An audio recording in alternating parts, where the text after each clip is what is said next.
J'ai littéralement été virée de mon travail à cause de mon SOPK.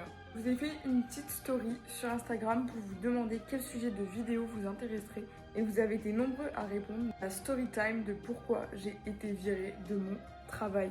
Alors, il faut savoir que je suis coach sportive en auto-entreprise depuis août 2024, donc ça va bientôt faire 2 ans. Mais à côté, vu que je suis jeune et que c'est un métier assez instable, les clients peuvent venir comme repartir très très vite. Je me suis dit que je garderais toujours un petit salariat à côté.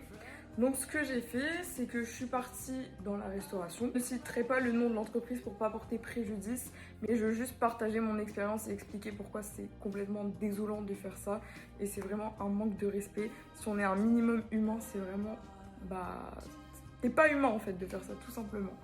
Donc en fait, ce qui s'est passé, c'est que moi, j'ai un petit contrat de 15 heures chez eux, du lundi au vendredi. Donc je fais pas beaucoup d'heures, hein, je fais 2-3 heures par-ci par-là.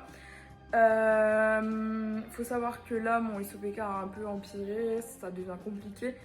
Je fais de l'insulinórésistance, donc du prédiabète de type 2, du cholestérol. En plus, j'ai la famille de ma mère et mon père qui ont des prédispositions à ça également.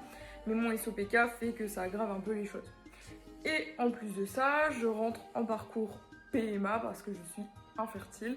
Donc là, je suis sous protocole, chlomide, Ovitrel, j'enchaîne les prises de sang, les rendez-vous, échographie, etc. Enfin, c'est pas ouf.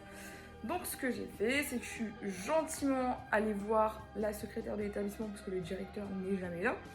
J'ai demandé si il serait possible d'avoir 1 ou 2 absences, ce qui correspond à 4 heures d'absence. Et j'ai dit, moi, il n'y a pas de souci de mon côté, je veux bien m'arranger, je peux venir le soir à la place du midi, enfin bref, je veux bien rattraper mes heures. Elle a rien dit. Elle m'a dit, il faut revoir ça avec le directeur et tout, envoie-lui un mail. Donc ce que je fais, j'envoie un mail, vraiment hyper poli, hein. J'explique tout en détail, j'envoie les preuves de l'endocrinologue, des prises de sang, du médecin, vraiment j'envoie tout. Comme ça je me dis, bah moi c'est bon, c'est ok, j'ai rien à me reprocher, en gros tout est dans les règles. Donc j'envoie un petit mail pour expliquer tout ça au directeur de l'établissement et pas de réponse. Donc j'ai quand même prévenu 2 semaines avant mes rendez-vous et pas de réponse du tout.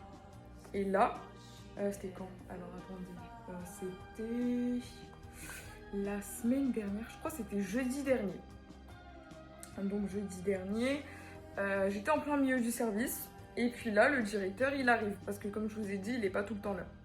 Donc il arrive, il rentre dans l'établissement, il fait sa petite vie, tout ça.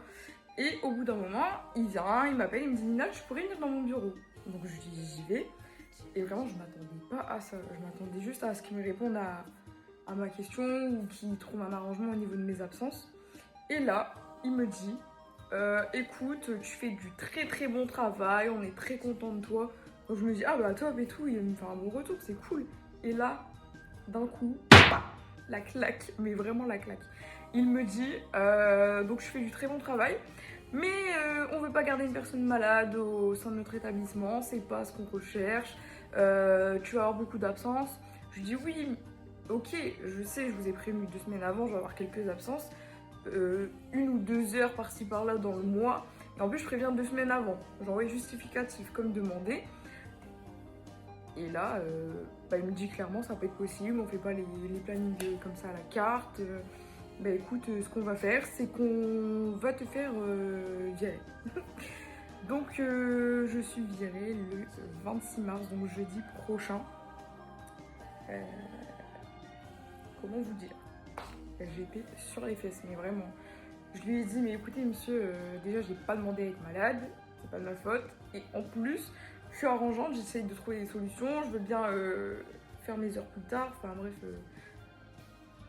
Il m'a regardé en rigolant, limite.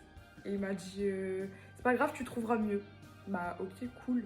Mais en vrai, c'est un peu compliqué. Parce qu'en fait, des petits contrats de 10-15 heures, soit c'est des contrats pour les étudiants, soit il n'y en a pas beaucoup. Donc là, j'étais bien contente d'avoir ce petit contrat. Mais bon, c'est pas grave. J'ai de la chance. J'ai déjà retrouvé un nouveau contrat pour le 1er mai. Ça fera un mois de délai, c'est un petit peu embêtant, mais bon, c'est tout, c'est comme ça. Ah oui, et aussi, j'ai oublié de vous dire, il m'a dit, clairement, j'ai pas le droit de mettre comme motif de licenciement malade ou problème de planning, indisponible ou absence, arrêt maladie. Donc en gros, il m'a dit que je mettrais tout simplement comme motif trop d'effectifs au sein de l'entreprise.